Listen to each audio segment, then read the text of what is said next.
Hi viewers, ఈరోజు పవన్ కళ్యాణ్ విషయంలో YCP batch, వాళ్ళు వైసీపీ బ్యాచ్ అనాలా సైక బ్యాచ్ అనాలా నాకు అర్థం కావట్లేదు.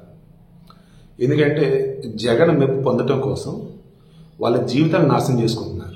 గణేష్ గోల్డ్ తాకట్టులో ఉన్న బంగారాన్ని విడిపించి కొనబడును. సంప్రదించండి 9966511144. వాళ్ళ కన్న వాళ్ళకి కన్నీరు మిగులుస్తున్నారు, వారిని కట్టుకున్న వాళ్ళకి వేదన మిగులుస్తున్నారు, కన్న బిడ్డలకి తీరని ద్రోహం చేస్తున్నారు.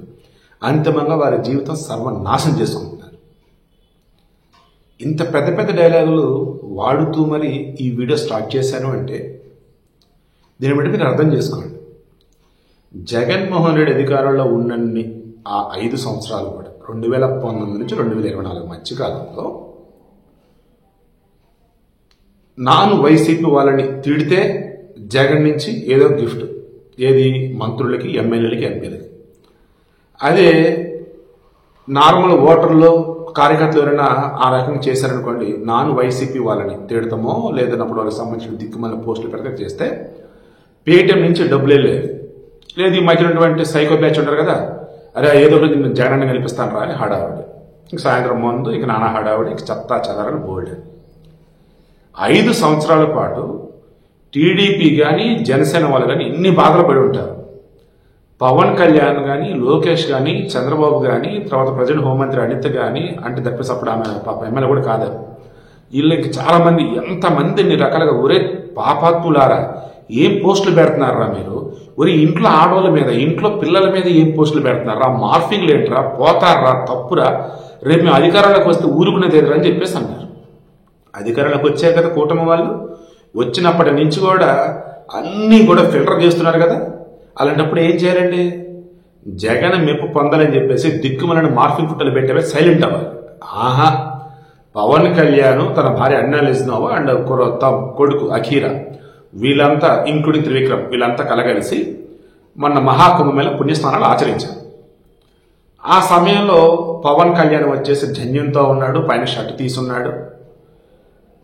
ఈనేంటి జంజి వెంటనే హడావిడి చేశారు. అది ఆల్రెడీ వీడియో క్లారిటీ ఇచ్చాం. జన్మనా జాయతే శూద్ర అండ్ అంటే పుట్టుకతో అందరూ శూద్రులే, ఆ తర్వాత వచ్చేసి ద్విజులు ఎలా అవుతారు, కర్మణా జాయతే ద్విజ, తర్వాత వేద జ్ఞానేషు విప్రాణం అండ్ బ్రహ్మ జ్ఞానంతో బ్రాహ్మణ అని చెప్పేసి.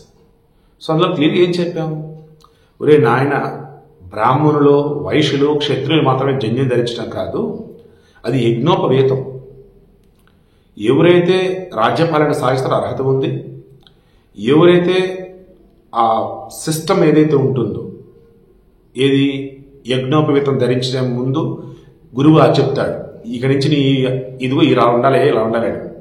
ఇషా ఫౌండేషన్కి వెళ్ళండి, ఇస్కాన్ వాళ్ళ దానికి వెళ్ళండి, ఇలా మీరు కొన్ని ఆశ్రమాలకు వెళ్తే అక్కడ మీకు ఫారినర్స్ కనిపిస్తారు, జన్యం ధరించి కనిపిస్తారు. ఎందుకు, ఇక నుంచి వాళ్ళు చేసే పనులు వైదిక కర్మలు అనమాట. అలా జంజన సంస్థ క్లారిటీ ఇచ్చాం. ఇక మొదలెట్టారండి, ఏంటా పొట్ట ఈయన హీరోనా అంటూ హేళన, చులకనగా మాట్లాడటం.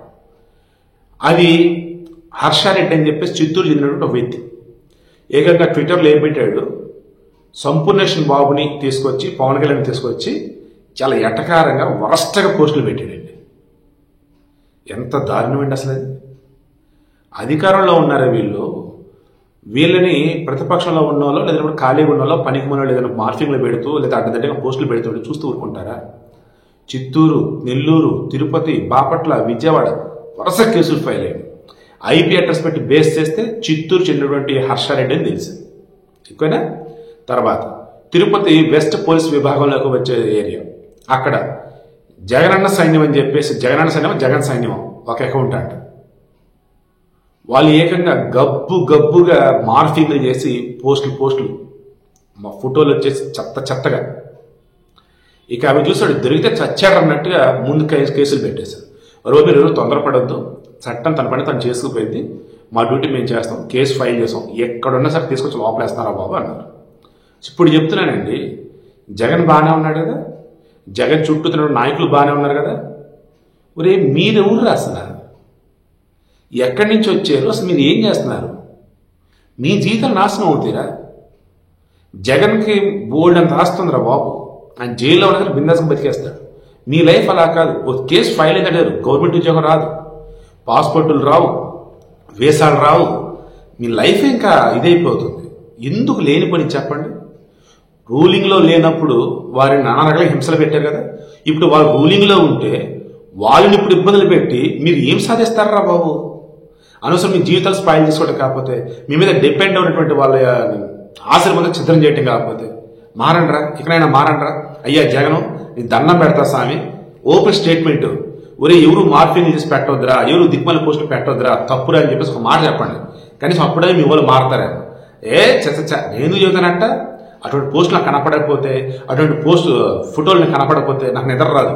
మా వాళ్ళు చేస్తారు, ఏం పర్లా, పేటీఎం నుంచి ఒక 5 రూపాయలు వెళ్తాయి, రేట్లు పెంచాం కదా 10 రూపాయలు వెళ్తాయి అని చెప్తానంటారా. ఫీలింగ్ వెరీ వెరీ బ్యాడ్ అండి.